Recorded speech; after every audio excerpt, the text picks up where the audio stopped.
Liam Lawson has won his first F1 points in Singapore, the third race of his career and the first one at this particular track for him, after an amazing qualifying session where he managed to knock out Verstappen by 0.07 of a second.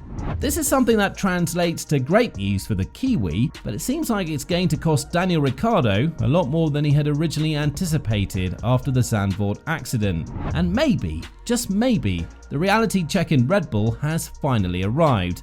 The future is now. So was this the race that would grant Lawson a full-time seat, just like it did for De Vries last year? Now, before we get too hyped up about Liam Lawson's awesome debut, we must state a couple of obvious facts that helped his dream finish of P9 and scoring 2 points for the team, something that neither Ricciardo nor De Vries managed to do so far.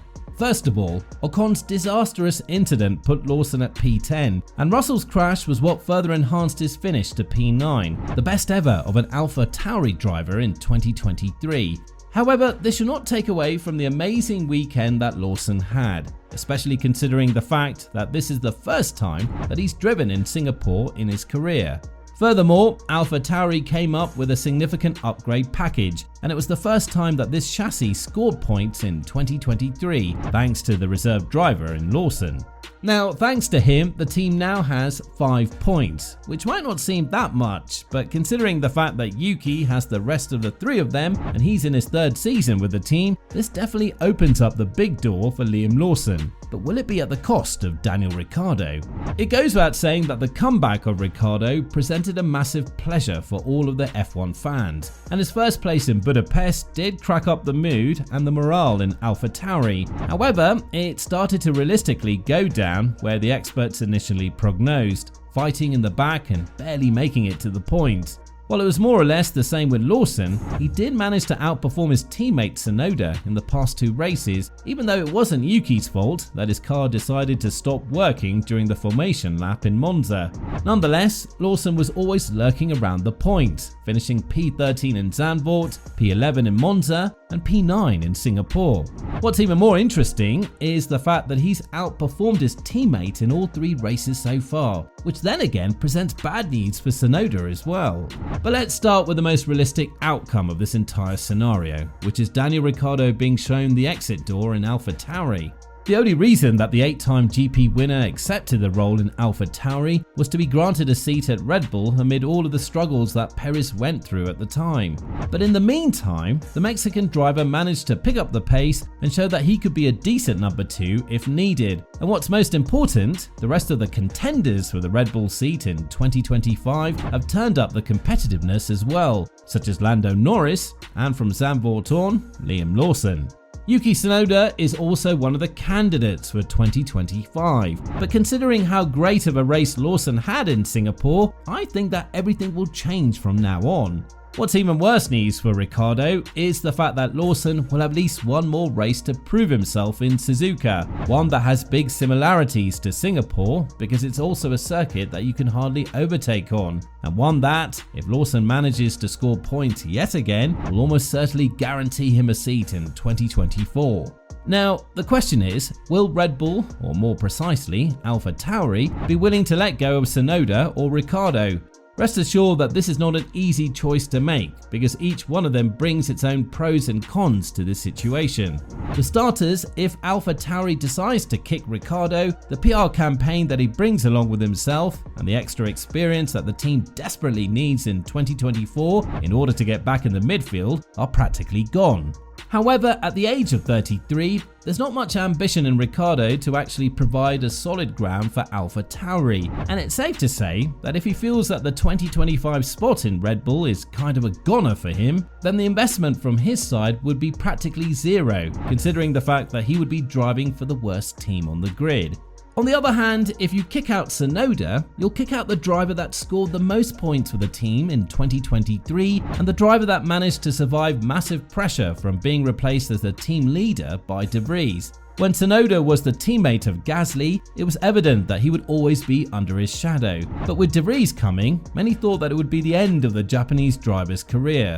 Well, he managed to prove them wrong, and now it seems like there is another challenge in Liam Lawson, one that he has lost in the past 3 races, although to be fair, the last 2 didn't really have a chance for a proper fight due to Tsunoda retiring from both of the events.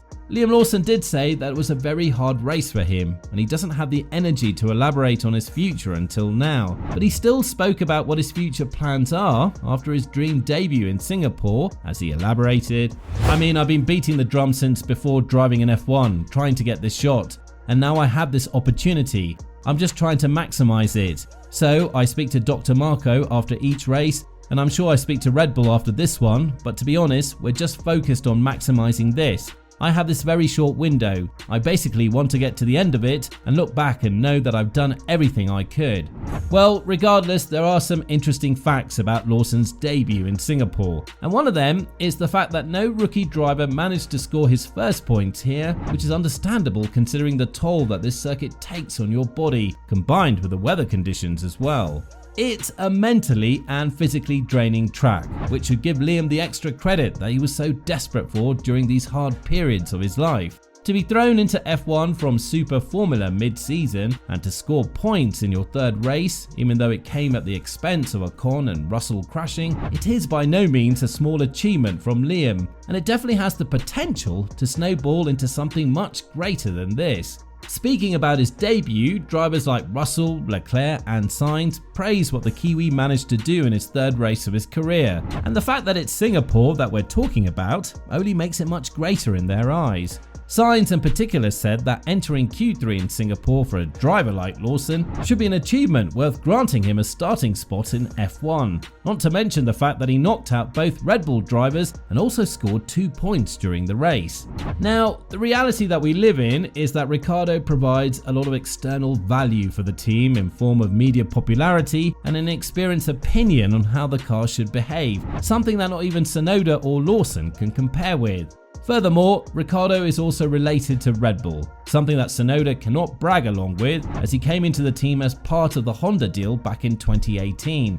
When Honda asked Red Bull to put one of their academy drivers in the sister company of the team when the time came, which was 2020. While many are seeing this as an opportunity for Red Bull to create their perfect duo from 2025 onwards, one thing is for sure, both Tsunoda and Ricciardo will be under massive pressure to prove who's got it to be Lawson's teammate from 2024 onwards.